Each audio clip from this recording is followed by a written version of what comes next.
ইকরা আর আরভির এই নিউজটা সোশ্যাল মিডিয়াতে প্রত্যেক মানুষকেই নাড়িয়ে দিয়েছে। তাদের এই ঘটনা দেখে কেউই চুপ থাকতে পারে না।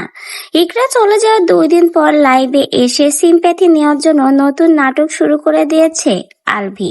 তার এই নাটক দেখে যে কারো মন গলেনি তা তো সকলের পোস্ট এবং কমেন্ট দেখলে বোঝা যাচ্ছে। তাই তো প্রত্যেক কন্টেন্ট ক্রিয়েটার তাদের নিজেদের দিক থেকেই পোস্ট এবং ভিডিও শেয়ার করেছে। আখিও রিসেন্টলি আলভিকে নিয়ে তার আইডি থেকে একটা পোস্ট শেয়ার করেছে। বাংলাদেশের 1 নম্বর নায়ক জাহের আলভি আরামে ঘুম থেকে উঠে করা নাটক নিয়ে বলল, না একদম জমলো না, স্ক্রিপ্টটা ভালো হয়নি, মনে হয় ওনার নায়িকা তিতলি ম্যাডাম লিখে দিয়েছে।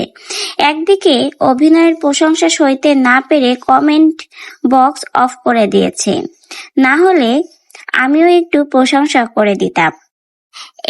একটাই কথা বলবো, এই আলভির মতো অপরাধী যেন শাস্তি পায়।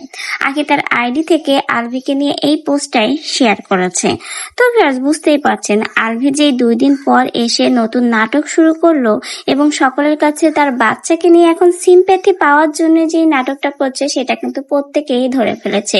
ভাই 15 বছরেরও বেশি ছিল তাদের সংসার জীবন। বাসায় একটা পালিত কুকুর বা বিড়াল মারা গেলেও তার উপরে মানুষের দয়াময় হয়, তাকে এক পলক দেখে। আর এখানে দেখুন 15 বছর তার জীবনসঙ্গীর সাথে কত সুন্দর মুহূর্ত কাটিয়েছে, সংসার করেছে, তাকে একবার শেষ দেখাও দেখতে আসলো না এই আরবি।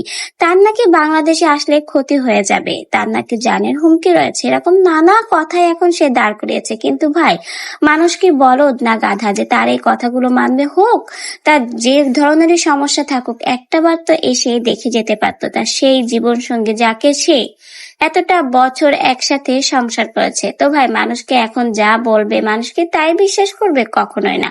তো ভাই, আলভি যে নাটকটা সাজিয়েছে সিম্প্যাথি নেওয়ার জন্য, বিশেষ করে তার বাচ্চাকে কিন্তু এখানে ব্যবহার করেছে। সে আরো একটা কথা বলেছে, তার বাচ্চার জন্য নাকি তাকে বাঁচতে দেওয়া হোক।